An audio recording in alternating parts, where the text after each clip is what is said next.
Diabetes কন্ট্রোলে সব থেকে যেটা জরুরি সেটা হলো ক্যালোরি রেস্ট্রিকশন। ওভারঅল আমাদের calorie content has to B restricted. তার সাথে যেটা জরুরি সেটা হলো হাই ক্যালোরি ফুড আর সুগার সুইটেন্ড বেভারেজেস বা ফ্র্যাঙ্ক যে সুইটস সেটা যতটা রেস্ট্রিক্ট করা যায়। Occasional it's okay, but not regular basis. Secondly, use of sweets as well as use of high fat content in food is not advisable. যেরকম restriction of saturated fat like red meat should be advocated. আর যেটা দরকার সেটা হলো যে have যেগুলো lean meat বলতে chicken fish is okay, অনেক মাত্রায় ভেজিটেবল খাওয়া উচিত। অ্যান্ড ফ্রুটস অ্যাটলিস্ট যখন সুগারটা ডায়াবেটিসটা নিয়ন্ত্রণে আছে তখন কিছু কিছু যেগুলো ফ্রুটস, বাট ফ্রুটস এগেন আমাদের কেয়ারফুল থাকতে হবে যে বেশি পরিমাণটাও একটা নিয়ন্ত্রণে রাখতে হবে, কারণ সেটাও ইজ ইম্পর্টেন্ট। সো একটা balance diet is essential. Carbohydrate, protein, fat as well as vegetables is essential. And also যেটা আমাদের মনে রাখতে হবে যে স্পেশালি আমাদের পপুলেশনে আমরা যেহেতু অনেকেই মানে ভাত রাইস প্রেফার করি, সেক্ষেত্রে কোয়ান্টিটি অফ কার্বোহাইড্রেট যখন আমরা খাচ্ছি রুটির পরিমাণ we can measure, it's easier to maintain, কিন্তু ভাতের পরিমাণটাও আমাদের ঠিক রাখতে হবে যাতে সে তা না হলে দ্য কার্বোহাইড্রেট কন্টেন্ট বেশি হলে again there is a higher chance of diabetes being uncontrolled. Exercise is always recommended not only for diabetes but also for cardiorespiratory fitness. হার্টের জন্য খুব জরুরি। ডায়াবেটিসের ক্ষেত্রে সুগারের মাত্রা এবং ওজন এই দুটোই এক্সারসাইজ অ্যান্ড ডায়েটের একটা বিরাট ভূমিকা আছে। এক্সারসাইজ অবভিয়াসলি যেটা আমরা বলে থাকি সেটা হলো any form of aerobic exercise at least দিনে 30 minute, minimum 5 times a week, মানে সপ্তাহে 5 দিন অন্তত করা উচিত, কিন্তু বেটার যদি রোজ করা যায় অ্যান্ড সেটা যদি 0.5 ঘন্টা থেকে 1 ঘন্টা করা যায়। এবং তার মধ্যে ওয়াকিং, জগিং, সাইক্লিং এগুলো আমরা বলে থাকি, সুইমিং যেটাই সম্ভব।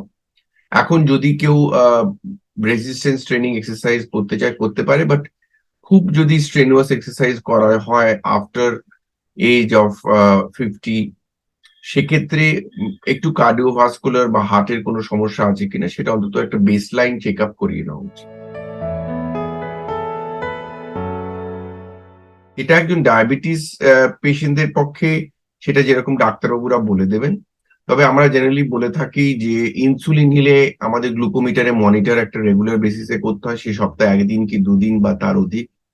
যদি ট্যাবলেট নেওয়া হয় সেটা আরো দেরিতে করা যায়, কিন্তু অন্তত 3 মাস অন্তর অন্তর যেটা HbA1c বলে 3 মাসের অ্যাভারেজ, সেটা কিন্তু মনিটর করে তার চেষ্টা করা উচিত 7% কমে রাখা। আর বাকি monitoring of fasting and post prandial sugar will depend on the advice of the doctor. Stress তো আমাদের জীবনের একটা অঙ্গ, specially in this world, specially in the current scenario. But obviously যদি স্ট্রেস কোনো একটা পার্টিকুলার কারণের জন্য বেড়ে যায় অত্যাধিক, তখন there can be some increase in glucose, blood sugar as well. কারণ যেগুলো আমাদের স্ট্রেস হরমোন আছে যেরকম কর্টিজল, গ্রোথ হরমোন আর ক্যাটেকোলামাইন্স বলে, সেগুলো অ্যাকচুয়ালি সুগারের মাত্রা খানিকটা বাড়িয়ে দেয় এবং সেই জন্য একটু বাড়তে পারে, কিন্তু সেইটা প্রত্যেক ইন্ডিভিজুয়ালের পক্ষে ডিফারেন্ট। অনেকেই আমাদের জিজ্ঞেস করে থাকে আমাদের স্ট্রেসের জন্য আমাদের ডায়াবেটিস হয়ে গেল, সেটা জেনারেলি হয় না। একজনের ডায়াবেটিস আছে, তার খানিকটা মাত্রায় সুগারটা সাময়িক বাড়তে পারে। একটা খুব ইম্পর্টেন্ট জরুরি জিনিস যেটা আমাদের স্ট্রেস ম্যানেজমেন্টে হেল্প করে, regular exercise decreases stress as well. অ্যাডভাইসে যদি এক্সেসিভ স্ট্রেস হয়, obviously one should consult take psychiatric help including psychologist help which can help with regards to stress management. ঘুমের ব্যাপারটা হলো যেটা রেকমেন্ডেশন এখন সারা পৃথিবী থেকে আসে, যে ঘুমের সাথে শুধু ডায়াবেটিস নয়, হার্টের সমস্যা আর ইজ স্ট্রংলি রিলেটেড ঘুমের সাথে। এবং সেই জন্য বলা হয় মিনিমাম অন্তত 7 ঘন্টা ঘুম প্রয়োজন। সেটার যদি কম পারসিস্টেন্টলি হতে থাকে, তাহলে ডায়াবেটিস, এক হলো ডায়াবেটিসের সম্ভাবনা, রিস্ক বেড়ে যায়, 2 নম্বর হলো ডায়াবেটিসের কন্ট্রোলটাও খারাপ হয়ে যায়। সেই জন্য অন্তত 7 ঘন্টা ঘুম দরকার, সবার পক্ষেই প্রয়োজন।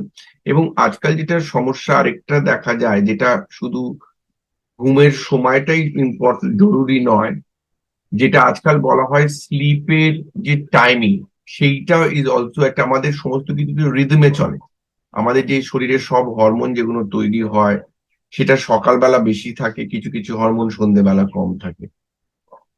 এটা আমাদের পুরো যাকে বলে সিরকাডিয়ান রিদম, আমাদের দিনের সময়ের সূর্যের আলোর সাথে রিলেটেড। সেই রকমই আমাদের আহ, ঘুমটাও আমাদের এখন, বিশেষ করে এই মোবাইল আর বিভিন্ন রকম ভিডিও প্লাস এগুলোর জন্য যেটা অসুবিধা হয়ে যাচ্ছে, যে লোকেরা হয়তো শুতে যাচ্ছে আগে, কিন্তু actually they go off to sleep around late in the night, খুব দেরিতে শুতে যায়। কিন্তু সেই টাইমিং অফ স্লিপ, কোন সময় শোয়া, সেটাও কিন্তু খুব জরুরি। সেই রাত্রির 12টা 1টা এই সময় যদি শুতে যাওয়া হয়, সেটাও কিন্তু স্লিপ সাইকেলটাকে নষ্ট করে। সেইটা খুব জরুরি, সেটা আজকালকার দিনে খুবই ইম্পর্টেন্ট ব্যাপার হয়ে দাঁড়াচ্ছে।